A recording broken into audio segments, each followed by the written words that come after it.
We on the Nintendo DS now, my dudes! And it was way more powerful than the Game Boy Advance in many ways, but the big one for our purposes today is how many colors it has access to. The Game Boy Advance is a 15-bit system, and the DS, 18-bit. Now that may sound like only a difference of 3, but what that amounts to is that the DS is capable of displaying 262,144 different colors, while the Game Boy Advance has only 32,768. Which is 8 times smaller. So did this impact how shiny Pokemon colors were chosen? Or how they were chosen? Were they all hand-picked and designed? Or did an algorithm or a set of rules determine the bulk of them? Either possibility is possible, and there's a video all about that right here, but in today's video, we are going to see if the Gen 4 shiny Pokemon colors reflect any sort of real-world thing, intentional or not, or if they are simply a different color and nothing more. Let's get started. Today's video is brought to you by Bokksu, an amazing box subscription service that gives you amazing goodies from Japan. This month's theme is Moon Rabbit, because Japan loves their Moon Rabbit festivals. I was reading this earlier. They give you all sorts of really cool cultural tidbits. And as a bonus for first-time customers, Bokksu designed the Seasons of Japan box, just so you could get a taste of all the snacks per season. And from then on, your subscription will come with a monthly themed box. That way, you never get the same snacks. It's like a gourmet experience through Japan every month. Pizza chips. We have pizza chips. I wonder how they do them over there. A significantly bolder taste. Like super bold. Here, try this. Here, open your mouth. See what I mean by bolder? It's super cheesy. So while I was going through the guide, this is the one that sounded the most tasty to me at first glance. It's a custard flavored cookie! This is dangerous. I love it. Bokksu is the only Japanese snack box that partners with so many century-old family snack makers from all over Japan and delivers them directly to your door.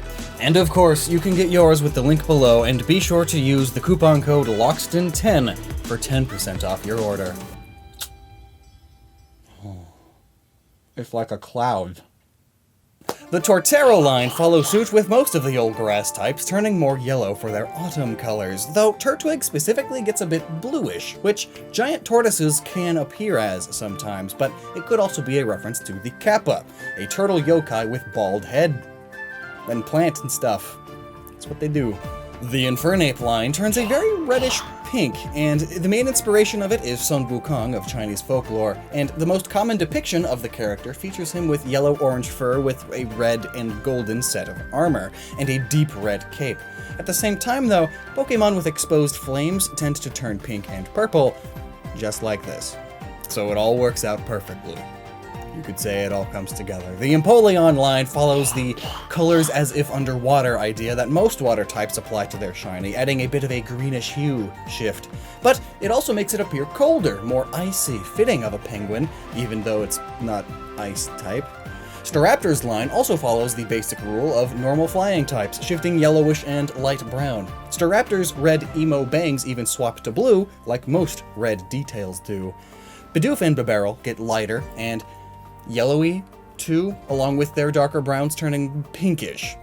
Most people associate darker browns with beavers, but some breeds do have this lighter yellow fur, and pink beaver is a euphemism. The Cricketune line are red-headed bush crickets, and now they are simply yellow crickets. Easy. The Lynx-like Luxray line are yellow now, which honestly is a lot closer to Lynx colors than blue is, but it's also a color more associated with electricity, and they are electric type, so there. Roserade swaps its roses for roses of different colors, and the baby Badoo dyes its bib. Clothes can be any color. No real reason for Rampardos' color changes beyond the common red-blue swap and gray rocks turning into brown rocks. I guess red is more of a warning danger color because it's so aggressive. And then the Bastiodon's line just gets more saturated. Very yellow and blue now. I suppose bright yellow is again a color of caution, warning danger, and Bastiodon does resemble some construction equipment, which tends to be yellow. Burmy and Wormadam just get a tad lighter, slightly bluish, while their coats all stay the same, which makes sense. It's the Diglett dirt thing again. The blueness works because of how lighting can hit exposed bagworms at times, I suppose, but then Mothim, the bagworm moth, simply swaps its specific species. The Combi line simply turns into a deeper, richer, golden, sweet clover honey color, and Pachirisu just swaps the blues for pink, really. It makes it appear cuter. Like many of the Pikachu clones, they just go pink because it's cute. For the Buizel line, orange, yellow, and white are the most common colors for buoys and ring flotation devices, so the shiny just swaps those around, and maybe it's just me, but Floatzel now makes me think of, like, stereotypical blonde beach models with white outfits and flotation rings. Yellow and orange cherries are a thing on their own, but are also the colors of some cherries when unripe or when they're sun-bleached, all sorts of reasons. And then Cherim, sunshine form, is barely different at all. Just a brighter pink and more tanned, I guess. But the overcast form goes from purple to blue. The purple is from the purple leaf sand cherry or purple leaf plum tree.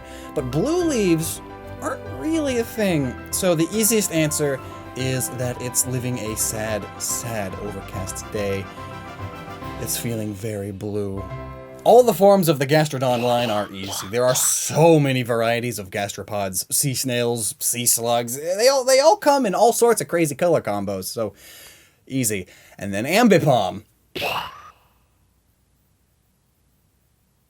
somehow gets worse. It's pink now. Is it supposed to be cute? Some monkeys have pink faces, like those Japanese hot springs monkeys. Monkey plushes are often made pink to be cute and girly, but otherwise, no reason. There's no real-world reason for it being purple normally either, anyway. There's no reason for it to exist. And it should die.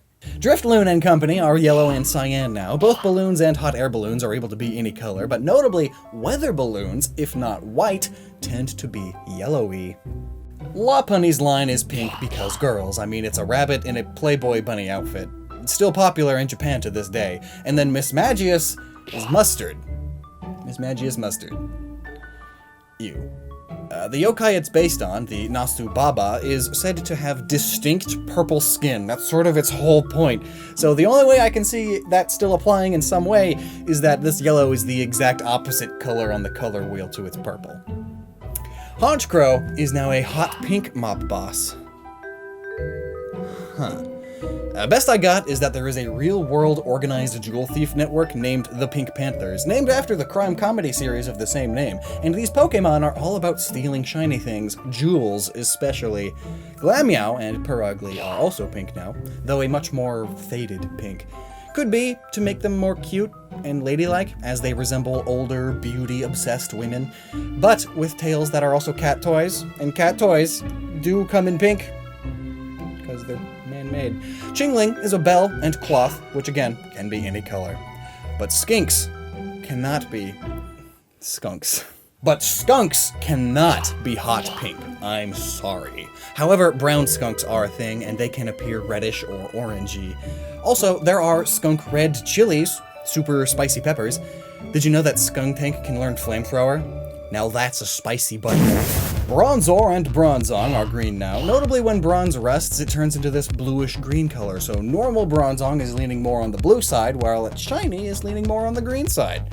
Neat. Bonsly is now a yellow and pink fake bonsai tree. Bonsai trees made from cherry trees are often covered in pink cherry blossoms. Mime Jr. is a mime clown doll gnome thing. Its colors resemble makeup and clothes, which I guess also can be any color. And Happiny is just it's much more girly now. It's much more pink. So it's cute and girly. Parrots and lovebirds come in all sorts of crazy color combinations, but none of them are specifically shiny Chatot color combinations with the same colors in the same locations, though. But still, it's the idea. Now, what color even is a spirit, really? Honestly, cyan and purple feels like a more ghostly spirit color combo, whereas Spiritom's normal colors are a more evil color combo, because every villain is lime. Garchomp doesn't really change much. Gibble's belly goes from red to yellow, more fitting of the sand, I suppose, since they are sand sharks. But otherwise, they are all pretty much just a slightly tweaked bit of saturation and hues. They all just change slightly because they're already perfect. Besides Mega Garchomp, that is, which is extremely pink now. Megas were all added when Game Freak, for sure, was designing Shinies with a purpose, and in this case, it is likely to match Shiny Sharpedo and its Mega, since there is plenty of other evidence of these two Mon being related. I did a video about that, it's up here. Check it out later, there'll be a link at the end of the video. Munchlax turns blue just to match Snorlax, really, who turns blue because the Gen 2 sprite was very reddish-pink, and so the Shiny swaps to blue because of the red-blue swap rule. Riolu and Lucario turn into this neato yellow color. It's significantly closer to the color of real jackals than blue is by a long shot, but also Egyptian jackal gods, such as Anubis, were often black and decorated with gold. Anubis in particular even wears yellow. Every variant of Hippopotas's line gets slightly green shifted, perhaps to resemble green camo rather than the desert camo that they look like. It's more swampy now. Skorupi turns bright red, while Drapion barely changes, but is also still more red than it was before. Baby scorpions do tend to be a lot brighter than when they become adults, and there are, of course, red scorpions.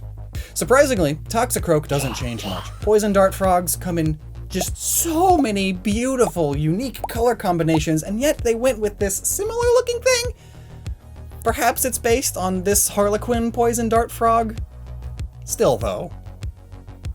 Shame. Carnivine is dying. Autumn colors. Finneon and Luminion are now soft and warm colors. Excellent, calming sources of light reflection, and Mantike is just underwater now.